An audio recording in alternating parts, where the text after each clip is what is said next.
마을 이장.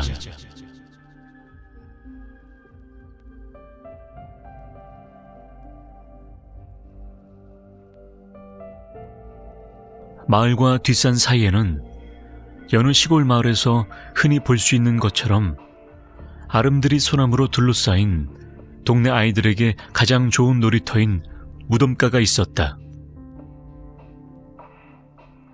워낙 유서가 깊고 오래되다 보니 소나무들도 하나같이 저마다 덩치를 자랑하고 있었는데, 그 중에서도 으뜸은 한가운데 자리한 정이품 닮은 크기나 형태, 자태에서 단연 뛰어난 마을의 상징 같은 소나무였다. 문제는 내가 초등학교 5학년 때쯤인가, 그 나무에 마을 처녀 하나가 목을 매면서 발생했다. 수십 년 동안 큰 이슈가 없던 마을이다 보니 그날은 마을의 어른, 청년의 아이들은 물론이고 마을 개들까지도 다 몰려가서 다들 이장댁 아들놈이 썸씽이 있었다는 둥 한 소리씩 해댔는데, 가장 큰 분란을 일으킨 건 이 나무를 어떻게 할 것인가 하는 것이었다. 일반적으로는 사람이 목을 매단 나무는 밑둥을 싹둑 잘라서 없애버리지만, 문제는 이 아름드리 소나무가 보통 나무가 아니라는 것이다.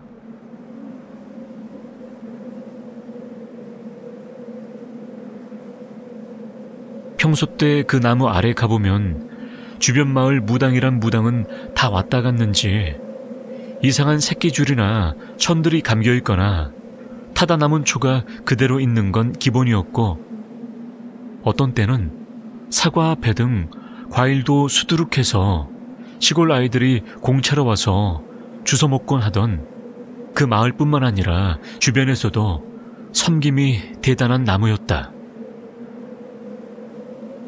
그러다 보니 어느 누구도 밑둥을 잘라 없애버려야 한다는 소리는 차마 꺼내지도 못하고 목을 매단 가지만 자르자는 의견이 대세였는데, 해가 뉘엿뉘엿 넘어갈 때쯤 그 무덤가 집안에 할아버지가 오면서 나무에는 손끝 하나 못 댄다고 호통을 치면서, 사람들은 가지라도 자르자는 무리와 그 가지가 제일 큰 가지인데 자르면 나무 모양이 바보가 된다는 무리와 옥신각신하는 형태가 되어버렸다.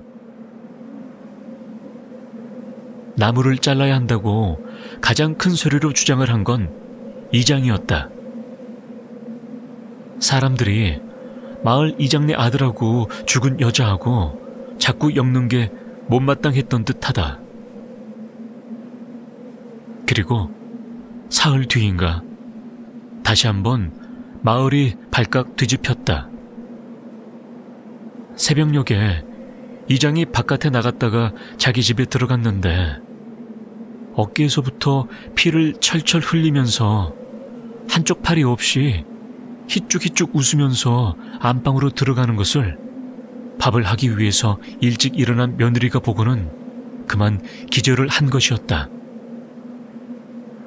사람들이 나중에 이야기하기를 이장이 한밤중에 몰래 그 소나무 가지를 자르기 위해서 전기톱을 들고 혼자 나섰는데, 가지가 워낙 높기도 하고 어둡다 보니 나뭇가지를 자르다가 그만 실수를 해서 자기 팔을 잘라버렸다는 것이었다.